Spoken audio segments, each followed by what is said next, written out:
بنیادی چیزوں کو، اصولوں کو اپنانے کی ضرورت ہے تاکہ ہمارا لوٹا ہوا پیسہ واپس بھی آ جائے، قوم بھی ٹیکس بھی ادا کرے، زکوٰۃ کا نظام بھی ٹھیک ہو جائے اور ملک کی سمت درست ہو جائے۔ جی بالکل، اسی لیے ہم گفتگو بھی وہی کر رہے ہیں کہ جو ہمارے لیے مشعل راہ ہیں، ان ادوار کی بات کرتے ہیں جو ادوار ہمارے لیے مشعل راہ ہیں، اور وہ کیا اس وقت وہ کیا طریقہ تھا یا وہ کیا اسالیب تھے جن کو استعمال کرتے ہوئے وہ کون سی ٹپس تھیں، اور وہ کون سے فائنانس کے ماہر لوگ تھے، ایکسپرٹ تھے کہ جنہوں نے بہت نارمل سی چیزوں کے ساتھ ایسی سلطنت قائم کر لی کہ پھر اس کی مثالیں آج تک قائم ہیں، اور ہم 1400 سال بعد یہاں بیٹھ کر انہی کی بات کر رہے ہیں نا۔ تو آج ہمارے پاس یعنی اتنا علم کو ہم یہ سمجھ رہے ہیں کہ بہت ترقی کر گیا ہے، زمانہ ترقی کر گیا ہے، اور وہ جو لوگ ایک نارمل خچر پر بیٹھ کر سفر کرتے تھے اور آج جو ہوائی جہاز پر اور راکٹ لانچر کے ذریعے جن کی ٹریولنگ ہوتی ہے، اور لوگ تو اب روشنی کے ساتھ سفر کرنے کی سوچ رہے ہیں، تو ایسے زمانے کے اندر وہ کیا چیز ہو گئی ہے کہ جو وہاں پر تو سلطنتیں قائم تھیں اور آج کی سلطنت قائم نہیں رہ سکتی ہے، خزانے خالی ہو گئے ہیں۔ تو جو میں اپنی بات کو اس کو کنٹینیو کروں گا کہ حضور علیہ الصلوۃ والسلام نے اپنی مینجمنٹ کے ذریعے اس معاشی بحران سے لوگوں کو نکالا تھا۔ دوسری بات جس کے اوپر کثرت سے بات ہو گئی کہ امانت تھی۔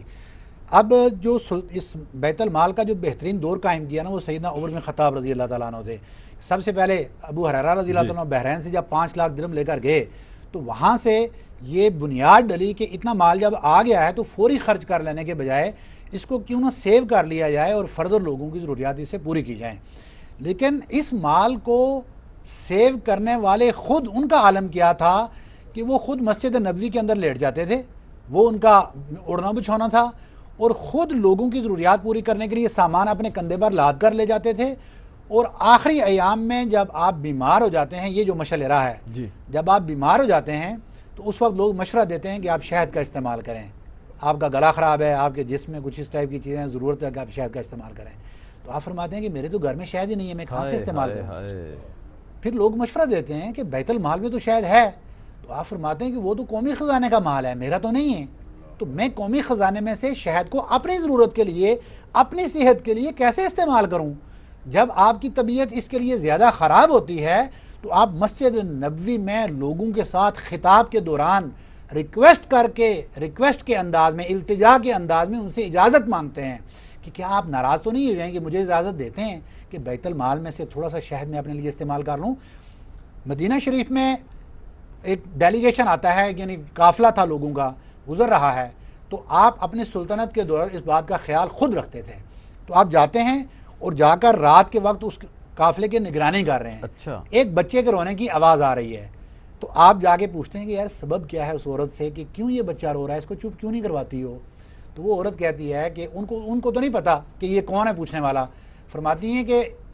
عمر نے رضی اللہ تعالیٰ عنہ، انہوں نے جو بچوں کے وظائف مقرر کیے ہیں نا، وہ انہوں نے فرمایا کہ جب بچہ دودھ چھوڑ دے گا تو تب اس کو وظیفہ ملے گا۔ اب کیونکہ میں نے بچے کو ٹائم سے پہلے دودھ چھڑا دیا ہے تاکہ وظیفہ مل سکے، تو آپ نے فرمایا ہائے عمر، تو نے کتنے بچوں اور کتنی ماؤں کے دلوں کو برباد کر دیا۔